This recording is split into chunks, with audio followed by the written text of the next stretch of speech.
Hey guys, today's Big Book story is titled Mrs. McNosh Hangs Up Her Wash. Well, I can tell by just looking at the cover of the book and the illustration and the title that Mrs. McNosh is going to more than likely be one of the main characters since she's in the illustration and her name is in the title. Beyond that, I don't know much else about the story except that I think it involves some laundry. Well, let's read to find out. So go ahead and buckle your story belts. This is one of my favorites.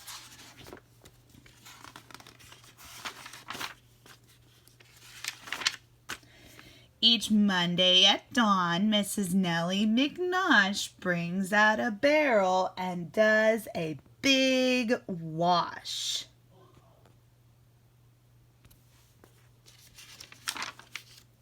It takes her all morning, and when the sun's high, she hangs what she's washed on the clothesline to dry. She hangs up the dresses, she hangs up the shirts, she hangs up the underwear, nightgowns, and skirts. So let's go back a moment, boys and girls. On this page it says, each Monday at dawn.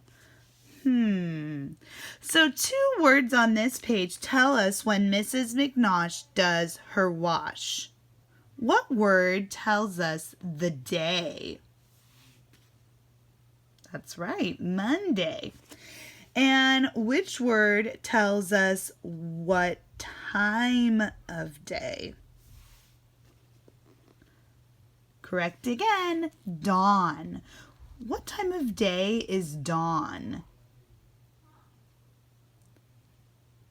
Early in the morning. All right. So now if we go back to where we were, what kind of items do you notice on the clothesline? What items are there? What would you call everything on this clothesline? That's right.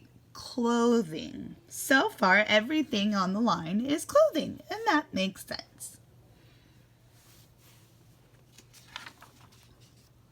She hangs up the stockings, she hangs up the shoes, she wrings out the paper and hangs up the news. Now things are starting to get a little bit funny. She hangs up the dog and his dish and his bone. She gets a wrong number and she hangs up the phone. Now, boys and girls, things are getting really silly in this story. Do you think this book is fiction, meaning make-believe, or is it non-fiction, where it tells us real information? Does Mrs. McNosh like to wash and hang? Why do you think so?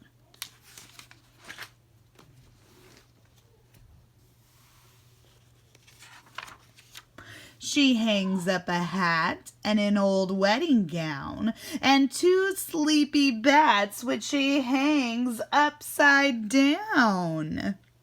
Why do you think she hangs the bats upside down? Do you remember way back in October when we learned about bats? She hangs up a lamp and a large Christmas wreath and Grandpa McNosh's removable teeth.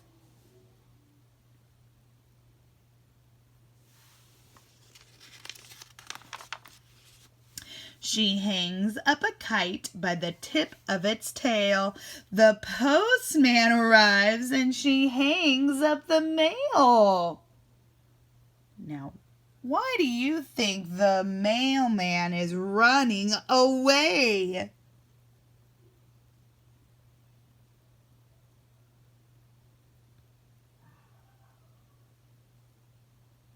I think that he's scared Mrs. McNosh might try to hang him up on the line too. She hangs till she's hung every last thing in sight, including the turkey she's roasting that night. Each Monday by dusk, Mrs. Nellie McNosh has finally hung up the last of her wash. She takes off her apron and lets down her hair. Then she hangs herself up in a comfortable chair.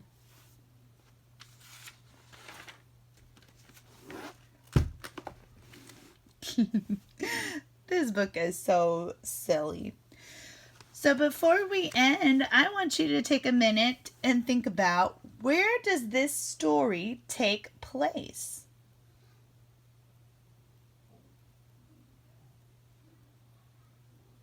If you said Mrs. McNosh's backyard, ding, ding, ding, winner, winner, chicken dinner. What do we call the place a story happens?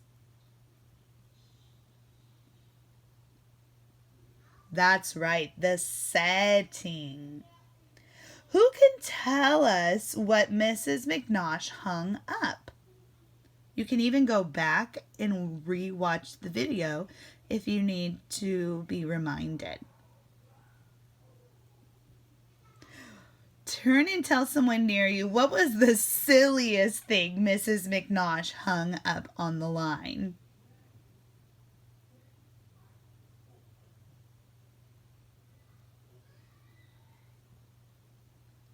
I think if I had to pick, it would be Grandpa McNosh's removable teeth. That part made me laugh. But there is a lot of silly parts in this story. The author of the book is Sarah Weeks. Do you think Sarah Weeks wrote a good story? What would you tell her you laughed at most? Well, I hope you enjoyed the book Mrs. McNosh Hangs Up Her Wash, and I will see you guys soon.